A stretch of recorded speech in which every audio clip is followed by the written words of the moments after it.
Discrimination against the Republican, Nationalist and Catholic community is confirmed by the PSNI's own statistics, as they lay out in a very public fashion that the force formerly called the RUC are twice as likely to arrest and charge a Catholic in the 6 counties than they are a Protestant.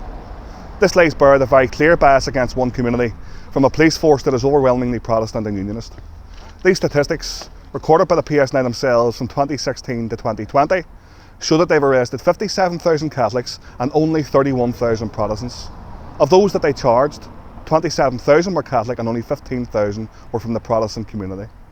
This very clearly shows the bias and bigotry within the PSNI.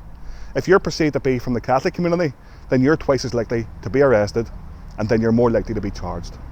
Indeed, over the past 10 years, more than 374,000 people have been forcibly stopped and searched by the PSNI, the equivalent of 1/5 of the population of the 6 counties, with children as young as 13 years of age being subject to such searches.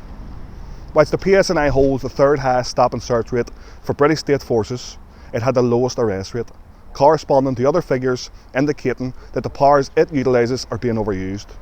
More than 35,000 of those that they searched were children, and there's been a 74% increase in PSNI stop and searches since 2005. The PSNI's refusal to record the community background of those that they subject to stop and search is no doubt motivated by the desire to mask the sectarian and politically motivated nature of the force. They do not want people to know the religious background of those they stop and search, because it would clearly show that they deliberately target Catholics. Over the past 100 years of this state, the length of its existence, we have seen the consistent use of various legislative powers against the mostly Irish nationalist population.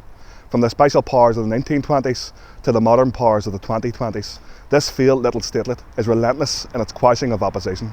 2 decades of the PSNI and nothing has changed, nor will it ever, regardless of the religious makeup of its heavily armed ranks.